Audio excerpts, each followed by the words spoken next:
Because when people look you up and when people look up what you do or look up your industry, consumers are going to research and they're going to compare. So even though you feel you don't have any competition, there are other people out there that they're going to have to choose between. And the whole thing with the personal brand is what's going to make them choose this person over that person. Now, because they chose somebody else, I don't care. That's irrelevant. Maybe you not for me, and maybe that's okay. Like everybody doesn't have to be for everybody, but you need to know and have an answer. Because what if somebody comes back to say, "Hey, I narrowed it down to three people, and I looked at you, I looked at you, and I looked at them."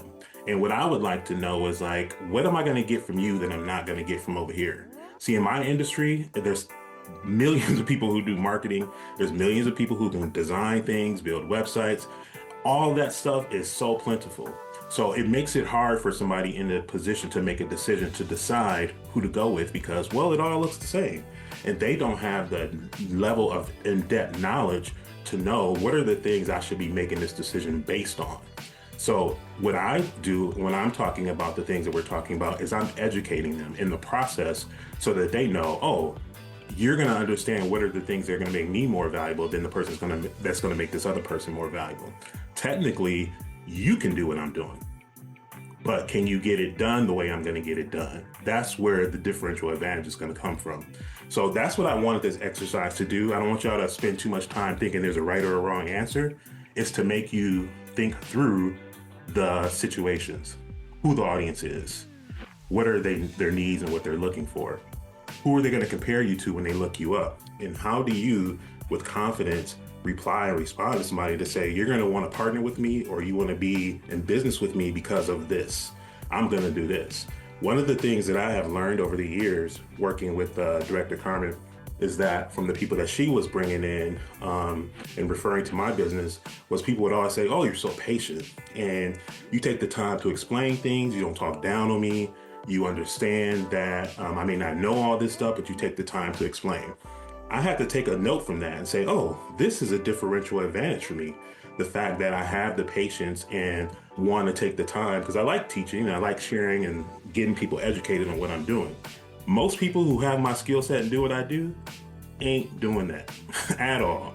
You better be ready to click the buy button, check out, and you better have your stuff ready to go. That's how most of them roll because they don't have personable skills. They have computer skills and they can do all the skill things, but they don't have people skills. So I know what my differential advantage is when somebody's comparing me to others. Just tying all that back together, this again goes back to the personal brand. So let's say I meet them at an event, they get my business card from somebody. If they go look me up, I have no worries about what they're going to find. Because if they go to my YouTube channel, they're going to hear me educating them about what they need to be looking for about a personal brand. They're going to see videos of me demonstrating how some of these things work and talking about the importance and the values of them. Let's go ahead and talk about today's section, which is called Defining the It Factor. And we're going to read through these together. Defining your it factor. It says, you don't need to be famous. You just need to be clear.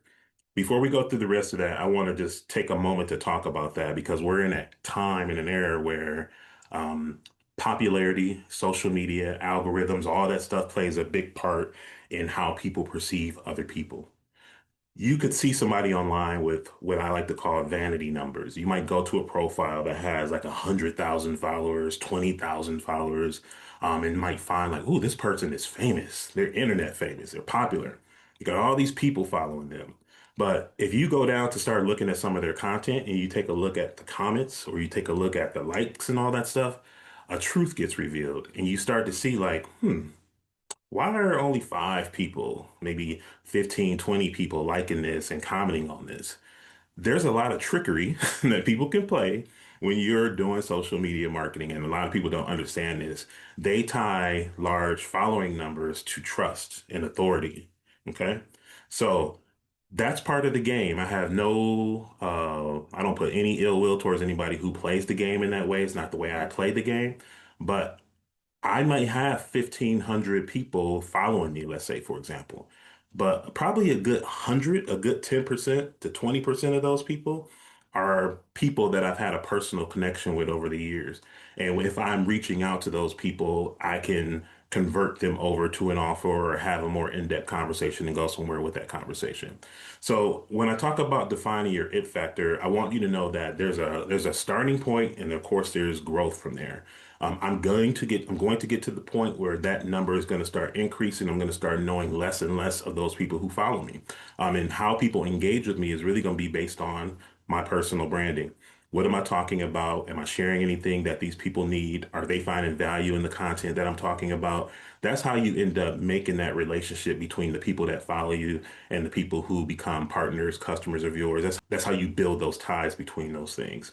So I don't want you, while you're going through this process, to be worried about how many followers you got and all that other stuff. What I want you to do is focus on, what am I saying? Who am I saying? Who is it appealing to? And how can I continue to do this on a consistent basis? What I have been finding is that more than anything, consistency is the big key. Director Carmen and I were just talking before this. We've built so many things together, y'all. So many things that we've built together. A lot of times we build new things and then we build another new thing and another new thing. And it's like, dang, did we really give the other thing a fair chance to run? Did we fine tune that and perfect that? So that's one of the things that her and I are doing together differently. It's like we make great things, people love them, but we need to fine tune those things before we make the next thing. So we're realizing the power of the consistency as it comes to that, and the reason why it's so important for you to be clear, not just to be famous, but to be clear. Director Carmen, you got a comment? I'm gonna make this super quick because you are so on a roll and adding such value. My goal for this year is to really add value to the people that want to do business with me. That takes a great deal of sifting and sorting. I offered a promotion. Anybody that value what I have and want to go deeper with me, the those are the people that came in and they paid $20.26 for a lifetime membership. Those are the people, to me, it wasn't about the $20.26. It was about separating who wants to go deeper, who wants to potentially partner with me, travel with me, who, to get that value, what they want to build community with me. So that is key. So you're going to have some people that are 5 and 6 star directors in this business, and they're going to try to create something where they serve everybody. But you can best believe what's producing them six-figure incomes and more is because they got a core group of people that they are locked in with. So I'm hoping, as Mike is doing this navigating us through our positioning, that we keep in mind, I'm more concerned with going deeper with people than dealing with a lot of people. I believe in my 1,500 people ecosystem, I believe it's 100 women entrepreneurs and a few good men that we can do some amazing things together. I can help them elevate their business. They're going to find so much value in it. They're going to grow so much that they're going to be willing to travel with me. They're going to be willing to partner with me, and they're going to see the value in the things that Mike and I are doing. So I just want to give that concrete example, Mike. Thanks. So let's go ahead and dive into the three things that are on this page, and this will be what I want you to do for yourself today. Starting with, what's one thing I want to be known for? Last year and this year, I would say probably midway between the year last year, I had to ask myself a question. And that question was, going into 2026, even last year, as I'm thinking about this midway through the year, how do I want to be defined in the eyes of the public and the people who come across me and how they find me? I'll speak from my experience of being in the marketing industry for 20 some years now. And, when people talk about what AI is doing to all these different jobs, everybody talks about the jobs, but how many people are talking about it on an industry level? So if you want to know an industry that has been highly impacted by marketing, by AI, it's marketing. Because everything that typically organization, a company would go to have developed by a photographer, videographer, a creative director, a graphic designer, a copywriter, all of that stuff, it can be done at a push of a couple of buttons. Okay. So if you built an agency off of providing these services for people and you're charging tens of thousands of dollars, people think I'm expensive. You should see some of the agencies that I subcontract with to do work for them. They have been highly, highly impacted by this technology. So I had to decide that I am either going to be an advocate for this technology or I'm going to remain in the past and become a dinosaur in the marketing industry. Okay. So I had to find a balance. In the past 6 months, all I've been doing is finding where my place is, where my balance is. So the things that you see coming out of brand new shoots, the rise with AI, all of those things are the next version of what marketing looks like for me and how I'm going to be operating in this industry using this technology. Every industry is going to have to come to their judgment day and figure out, where do I fall? Okay. So I found my place and I'm comfortable with my place. And when we looked my name up yesterday, you saw on LinkedIn, I intentionally put that I am a personal branding and positioning coach. Okay. And when you read further into the bio, it says personal branding and positioning using AI technology and automation. So I'm teaching people and showing people how to take these tools that are coming on the market and in this industry in order to achieve the personal branding goals. Because the technology cannot, even though it might look like you, the technology alone is not going to build the relationships with the people. So that's the part where I'm like, I have to strengthen my personal brand. I have to stand out and let people know what I stand for, what I do, and how I can be of service for them. So if you ask me what my it factor is I have the ability to help people learn how to leverage AI and automation technology. I can do it in a way that's going to allow them to really understand and embrace it. You've heard the successes on here. You've heard Betty Brown say, I said I wasn't going to touch that. And now she is in a whole different place. You heard Carmen's testimony. So the proof is there and it's happening. People are realizing, like, oh, this is something that if I plan to be in business, I can't be somebody who just says, I'm not touching this or it's not going to touch my organization. That might work for a little while, but it's not going to work for a long time as things continue to advance and change. Okay. So you have to know what you want to be known for. Carmen wants to be known for a woman who helps women 50 plus who are entrepreneurs and a few good men. I like how you add that few good men on there. That's what she's known for. That's what she's building her personal brand around. So what's something that you want to be known for is what I want you to do. Okay. The next part says, what results do people get when they work with me?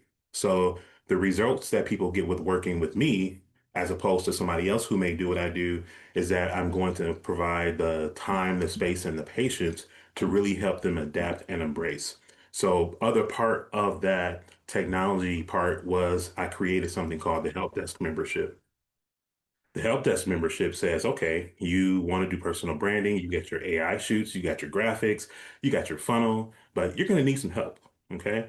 So most times, if you need help and you're in business and you need help with marketing and automation, who are you going to call? How many people have a Rolodex full of people that they can go to for marketing assistance and guidance? That's not something that typically exists. And the people who have that are the large corporations who staff a whole department full of people that when somebody's stuck, they can pick up the phone and call somebody. But who's doing that for entrepreneurs? So again, what's my it factor is that I created something that's going to be helpful for the people that I want to be working with. I created the help desk membership, so it's no different than having a tech support or when you call into a 800 number because you need to call the bank and something's not working. What happens when something's not working in your business? Who are you going to talk to? A lot of times people are spending hours watching videos trying to understand, and you can jump on a help desk call and get your problem solved within 5 minutes. So that's something that's unique to me that other people who do what I do don't offer. That's an it factor for me. Okay. The last thing on here, and then we'll open up for any questions or comments, is what makes my approach different? So I really just kind of answered that. What makes my approach different is that I'm creating an opportunity for individual entrepreneurs to get something they typically can't find or can't get. My approach is different because I'm making myself available. I'm providing education and support. I'm hosting workshops. I'm doing all these different things. Let's take all of these three questions and let me kind of reframe them outside of what I do in my marketing business. And let's talk about how this might apply to you in your travel business and into your marketing rep business. Okay. So, what's one thing I want to be known for? On the other side, in my other business, I want to be known for helping people get positioned to earn commissions.